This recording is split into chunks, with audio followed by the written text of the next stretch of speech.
On the day of Suraya's wedding, her chief bridesmaid turned her into a giant python. This is how it all started. Suraya was so happy when her wedding date was fixed that she went straight to her best friend, Jumai, to share the good news. But she didn't know that this was the biggest mistake of her life. When Suraya told Jumai, Jumai clapped her hands, danced, and shouted, "My friend is getting married.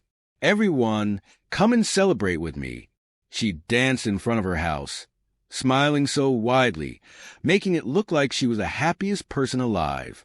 But Jumai's smile was fake. Deep inside, she was burning with jealousy. Jumai was the type of person who couldn't stand anyone doing better than her, especially her friends. She always competed with them, whether it was about clothes, beauty, or even how many people liked her. Jumai wanted to be the first and the best at everything. If her friend bought a dress, she had to buy a better one. If a friend styled their hair well, she would make hers even better. This wedding was no different. Seeing Suraya, her closest friend, getting married first felt like a sharp stab to her pride. In her heart, Jumai didn't see Suraya's wedding as a celebration. She saw it as a battle she was losing. As she danced, she vowed to do anything to stop it. But for now, she would continue to pretend. Suraya said with her usual gentle voice, "Thank you, Jumai. You are such a good friend. But I need a favor from you." "What is it?" Jumai asked as they walked into her room and sat on the bed. "I want you to be my chief bridesmaid," Suraya said, smiling warmly. Jumai hugged her and said, "Of course. I'll be honored to be your chief bridesmaid. Don't worry. I'll take care of everything." Suraya felt grateful and left, happy to have such a good friend. But Jumai locked herself in her room and started thinking, "How can Suraya get married before me?" Jumai muttered, "People will laugh at me. They'll say all my friends are married except me. I can't let this happen." Her mind grew darker as she kept thinking. Finally, she whispered, "No, this wedding will never happen. Over my dead body, I will not fold my hand and allow this marriage to happen." For 2 days, Jumai stayed mostly in her room, thinking of ways to stop Suraya's marriage. Evil thoughts filled her mind.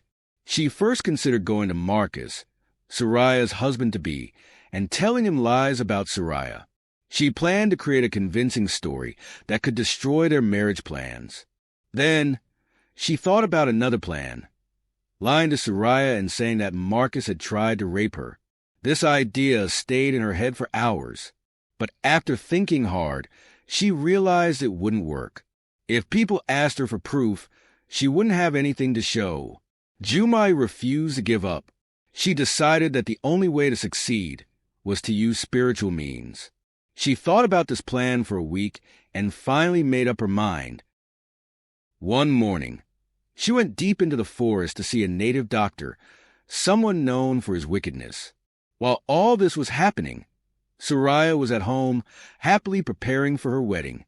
She trusted Jumai completely and even gave her many responsibilities for the event. Suraya believed Jumai was helping her from the heart. Because of all the visitors coming in and out of her house, Suraya moved some of her valuables, like her silver necklace, to Jumai's room for safekeeping. Each time they met, Jumai would smile and praise Suraya, saying how wonderful the wedding would be. But behind her sweet words were evil plans. Suraya was kind-hearted and generous. It was this goodness that made Markus fall deeply in love with her. Their love was pure and unshakable. If Jumai had gone through with her plans to lie about Suraya and Markus, it wouldn't have worked. Their love was stronger than anything, stronger than diamonds. And Jumai was about to learn that some things can't be broken by jealousy or evil. Jumai stepped into the native doctor's shrine, her heart burning with hatred. She explained her problem and demanded, "You must stop the marriage. Do whatever it takes to stop it. She cannot marry before me." Jumai said, her face hard with anger. The old man listened quietly. Then he chanted some incantations, calling out Suraya's and Markus's names. When he was done, he shook his head and said, "I cannot stop this marriage. The love between them is too strong." No enchantment can break it. Jumai's face fell, but the old man wasn't finished. This marriage will go on, except if you are willing to do the unthinkable. I am willing to do anything, Jumai replied quickly. The old man stared at her and said, This marriage can only be stopped if one of them is dead. Jumai froze. She had wanted to stop the wedding, but the thought of killing someone terrified her. Fear gripped her heart. Isn't there another way? She asked, her voice shaking. There is another way, the native doctor replied, but it is not much better than death. What is it?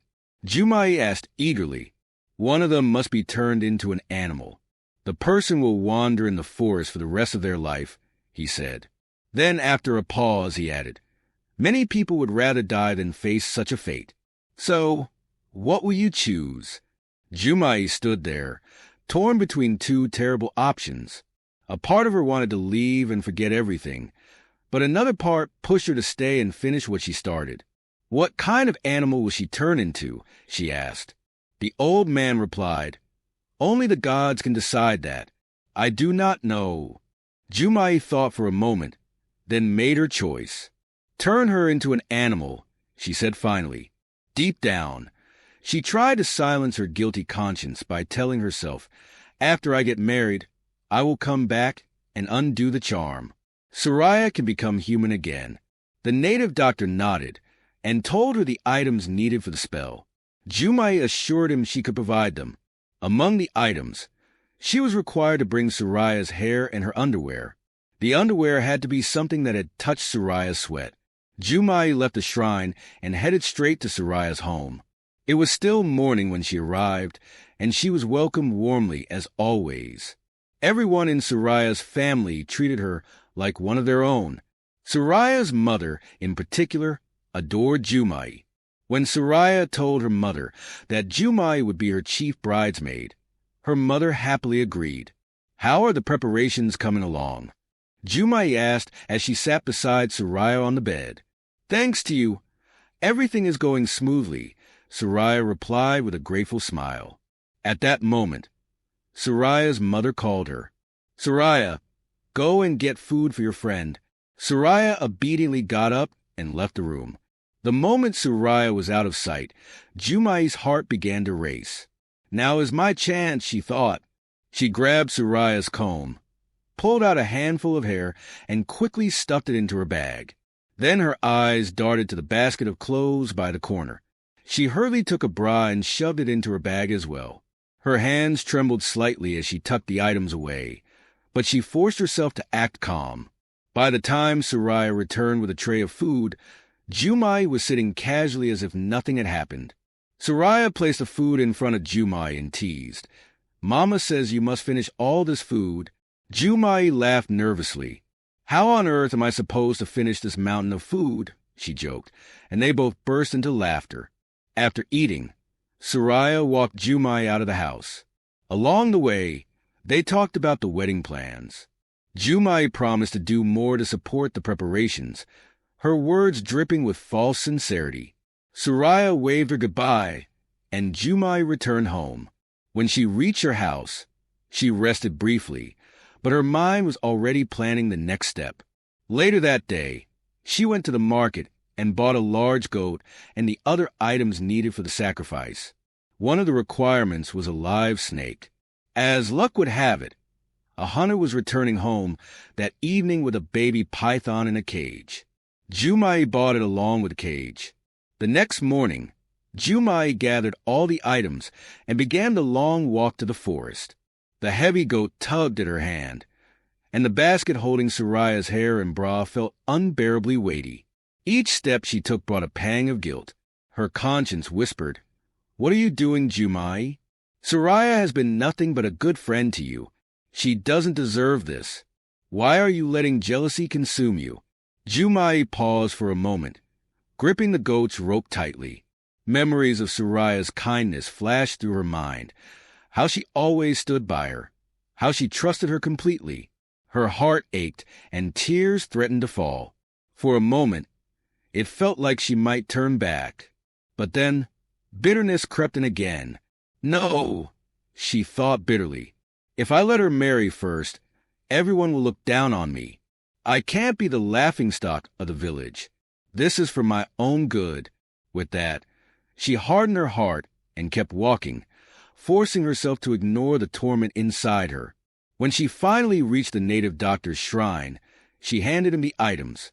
He examined them and nodded. "It will take me 3 days to prepare the charm," he said. Jumai simply nodded and turned back toward the village. Her steps were heavy as she walked home, the weight of what she was doing pressing down on her soul. Meanwhile, Suraya continued making her final preparations, completely unaware of the evil looming over her. She remained cheerful and focused, pouring her heart into the upcoming wedding. One sunny day, Markus came to visit her just as she was preparing to fetch water from the stream. Suraya balanced a calabash on her head, and together they walked side by side along the familiar path. Their laughter and soft chatter mingled with the sound of rustling leaves. When they arrived at the stream, Markus gently guided her away from the usual spot where the women fetch water. Instead, he led her to a secluded area near a large, smooth rock nestled by the water's edge. "This is my favorite place," Markus said, gesturing toward the rock. "Whenever I feel troubled, I come here. The sound of the rushing water and the songs of the birds work wonders on my heart." Suraya smiled warmly and asked, "Are you troubled now?" Markus hesitated, a hint of worry shadowing his face. "Yes, I am," he admitted. Suraya placed a comforting hand on his shoulder. "What's bothering you? Tell me," she urged gently. He sighed deeply before replying, "I'm worried about you. I feel like all the wedding preparations are putting too much burden on you." Suraya shook her head with a reassuring smile. "You don't have to worry about me, Markus. There's pressure, of course, but I'm getting a lot of support from my family and friends. My mother and Jumai especially have been so helpful." "That's good to hear. Jumai is a wonderful friend," Markus replied, though his eyes lingered on her as if searching for any sign of stress. They sat together by the rock, talking for nearly an hour. Their conversation drifted to their hopes for the wedding day, how perfect they wanted it to be, how happy they were to be taking this step together. The sound of the flowing stream seemed to echo the rhythm of their hearts. Finally, Suraya fetched her water, balancing the calabash effortlessly on her head. As they walked back home, the setting sun cast a warm glow over them, marking the end of another beautiful day.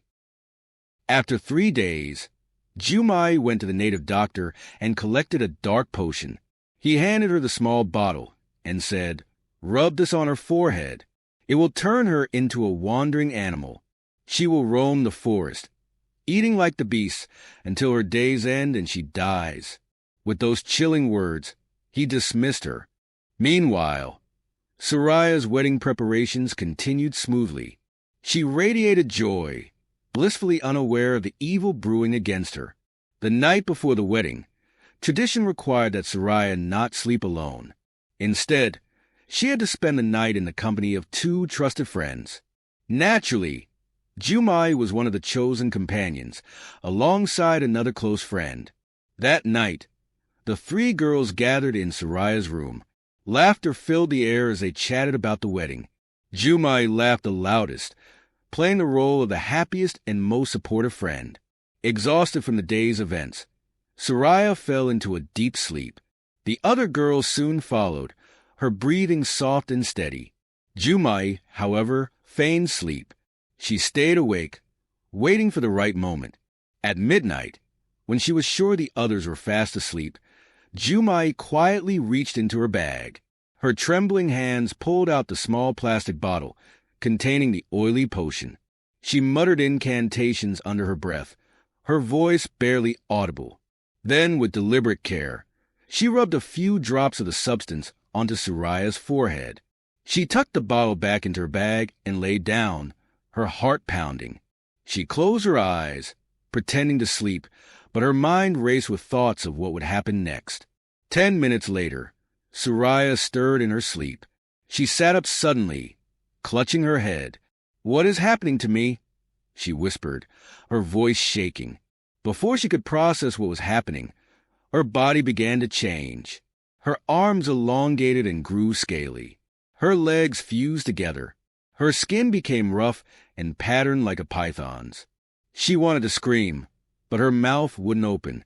In silent horror, she watched as her entire body transformed into that of a gigantic snake. Jumai saw everything and froze in terror. She lay motionless, pretending to sleep, her heart racing wildly. Suraya, now a python with a human mind, felt a wave of fear wash over her. She knew that if the villagers saw her in this form, they would kill her, mistaking her for a dangerous beast. Desperate to survive, she slithered out of the room through the window and disappeared into the forest. By morning, chaos erupted in the village. Suraya was nowhere to be found. Her parents and friends searched every corner, but there was no trace of the bride-to-be. When questioned, Jumai and the other friends swore that they had all gone to bed together and woken up to find Suraya gone. Suraya's parents were distraught. It wasn't a forced marriage, so there was no reason to believe she had run away to avoid it. Whispers of her mysterious disappearance spread quickly. By afternoon, the matter had escalated into a village-wide crisis. The elders convened a meeting and called on the hunters for help. One hunter entered Suraya's room to investigate.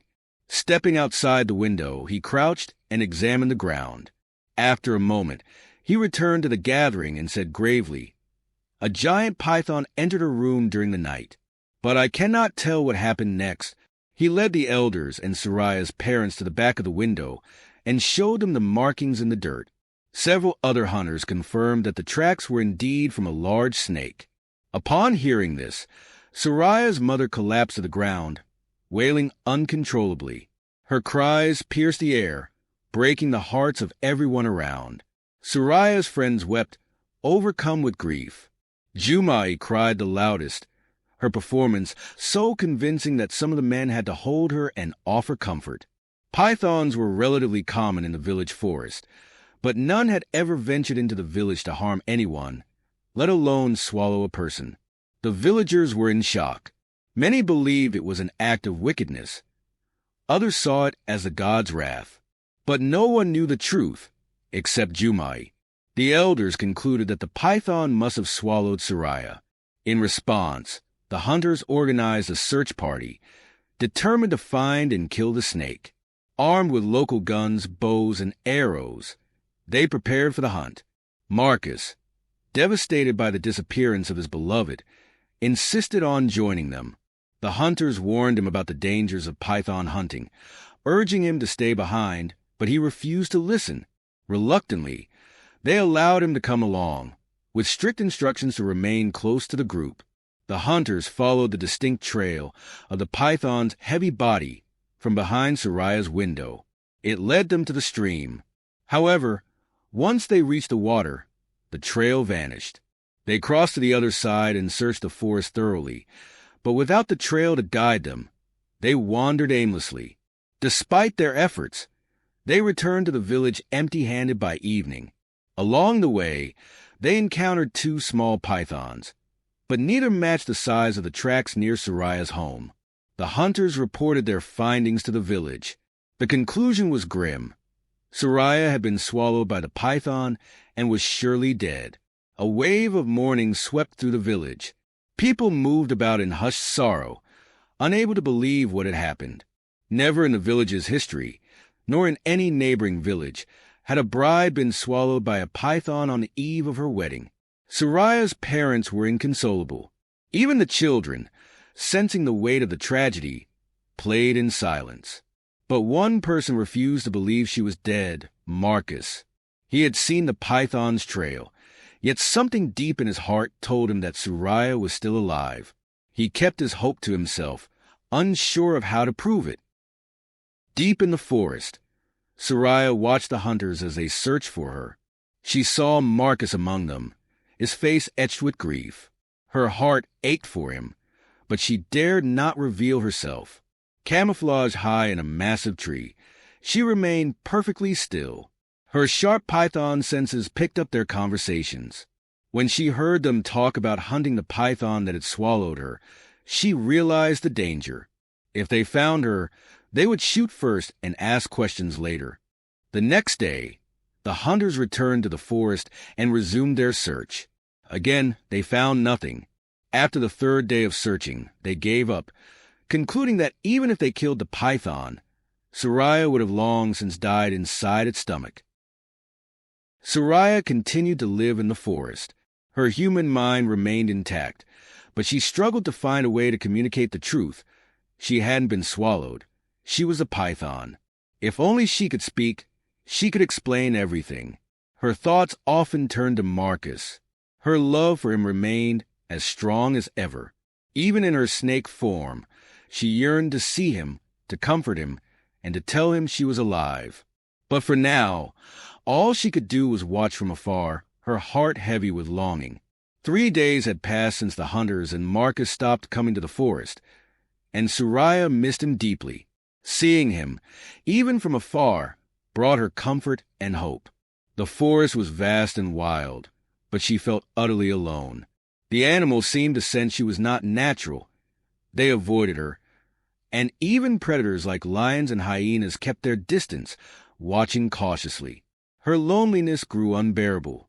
She longed to connect with someone, especially Markus, her love. But the thought of following him to the village terrified her. The villagers had set up guards to patrol throughout the night, ready to kill the python should it return. She knew she would be in grave danger if she tried to approach. Then she remembered the spot by the riverside where Markus had taken her, a place where they shared quiet moments together. With a glimmer of hope, she slithered to the familiar spot. There on the rock sat Markus, silent and heartbroken, tears streaming down his face. Her heart ached at the sight of his pain. Slowly, she descended from a tree and positioned herself quietly behind him. After some time, Markus turned and froze. His eyes widened in terror at the sight of the massive python just behind him. Panic surged through him, but he was too close to think of running. Resigned to his fate, he closed his eyes and whispered a prayer, expecting the snake to devour him. In truth, Markus was drowning in grief. The thought of the python killing him seemed like a release from his torment. Moments passed, but nothing happened. He opened his eyes cautiously. The python made no move to attack. It simply watched him, its gaze strangely sorrowful. After a tense pause, the snake slithered into the water and disappeared. Markus stood there, shaken but unharmed. He returned home, keeping the encounter to himself. The next day, he returned to the same spot by the stream, unable to resist the pull of the mysterious python. Once again, Suraya appeared. This time, she stayed at a safe distance, and again, she made no effort to harm him. That evening, Markus confided in his father about the strange encounters. "A python came to see you," his father asked, visibly puzzled. "And it didn't harm you?" "No, Baba," Markus replied. "It didn't even try. It looked sad." Markus's father sat in thoughtful silence, then asked, "Did you ever show Suraya the spot by the stream? The one you go to when you're feeling sad?" "Yes, Baba. I took her there not long ago." The old man nodded slowly. "Son, I think we may have been wrong. Perhaps Suraya wasn't swallowed by a python. Maybe she became the python and fled into the forest. Perhaps it's her coming to see you now." Markus stared at his father in disbelief. "Why would she turn into a python on our wedding day?" "I don't think she willingly turned into a python," his father replied.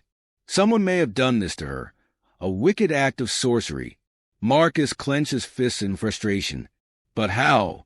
How could someone turn her into a snake? Black magic. Markus's father declared grimly. "An enemy can turn you into any animal. But I can't say for sure. It's just speculation. We need to find out if she's truly the one. How can we do that?" Markus asked, desperate for answers. His father leaned closer. "Tomorrow, return to the spot by the stream. If the python comes again, don't be afraid. Speak to it. If it's Suraya, she'll understand you, but she won't be able to reply. You'll need to find a way for her to respond without words. Marcus nodded, though unease gripped him. What if it's not her? What if it's just a snake trying to defend its territory? The father placed a firm hand on his son's shoulder. Don't let fear stop you, Marcus. If there's even the slightest chance at Suraya, you must take it. Determined yet fearful, Marcus resolved to face the python. He promised himself that no matter what it took, he would do anything for even a glimmer of hope to reunite with Suraya. The next morning, Marcus rose early and headed to the stream. He waited all day until the evening when, as expected, the python emerged from the forest and moved to stand directly in front of him. With his heart pounding, Marcus gathered his courage and called out, "Suraya." To his amazement, the python began wriggling its body slowly in one spot, as if responding. Marcus steadied himself. "Are you the one? If you're Suraya, please give me a sign. If I call your name, open your mouth." The snake stood still, and when he called her name again, she opened her mouth wide. Tears filled Marcus's eyes. For a fleeting moment, joy washed over him, but it was quickly replaced by a wave of despair. Questions haunted him. What if the transformation is permanent? What if she's doomed to live as a snake forever? Shaking off his troubling thoughts, Marcus spoke with renewed determination. "Suraya, I swear I'll do whatever it takes to break this curse. I won't rest until you're free. I'll knock on every door and cross every land, no matter how far, to save you."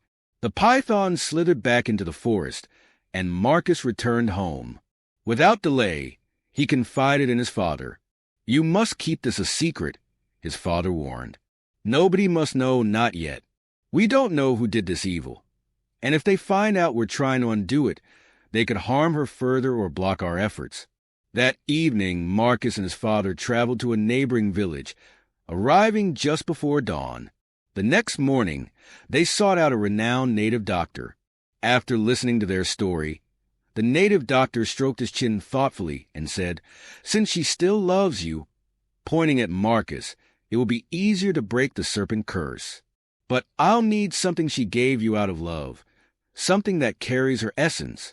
Marcus thought for a moment. "There's a pair of shoes she bought for me. She saved money for 5 months to buy them, and told me the shoes carried her love and sweat." The native doctor nodded. "That will do. Bring me the shoes tomorrow, and we'll begin the ritual to break the curse." With hope renewed, Marcus and his father left to retrieve the shoes, eager to save Suraya from her cruel fate. They left the shrine and returned home. For the first time since Suraya disappeared, Marcus felt a bit at peace. He ate a proper meal, something he hadn't done in days. The next morning, he and his father returned to the native doctor with the items he requested. The old man examined them and set the ritual for 3 days later at the stream.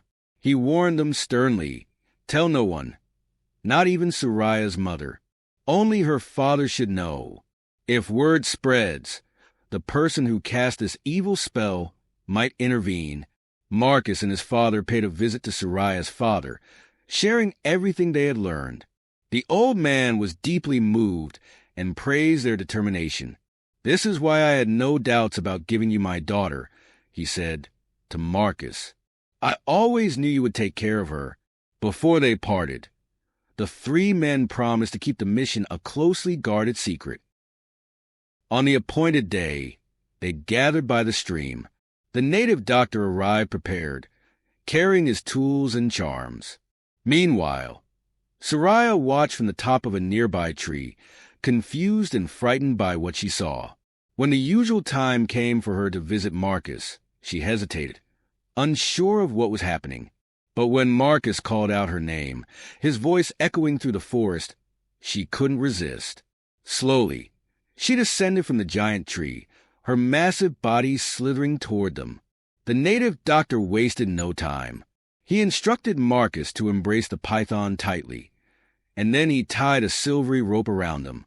As the native doctor chanted incantations, a strange energy filled the air. The spell unraveled, and before their astonished eyes, Suraya transformed back into her human form. Tears streamed down Marcus's face as he hugged her, overwhelmed with relief and joy. The native doctor, now finishing his work, revealed the truth behind the curse. It was Jumai, he announced. Out of jealousy, she performed this wicked act. Word of Suraya's return and the revelation spread rapidly through the village. The council of elders summoned Jumai and, after deliberation, decreed that she be banished from the community forever. They warned her that if she ever returned, she would be killed. Suraya and Markus wasted no time in planning their wedding.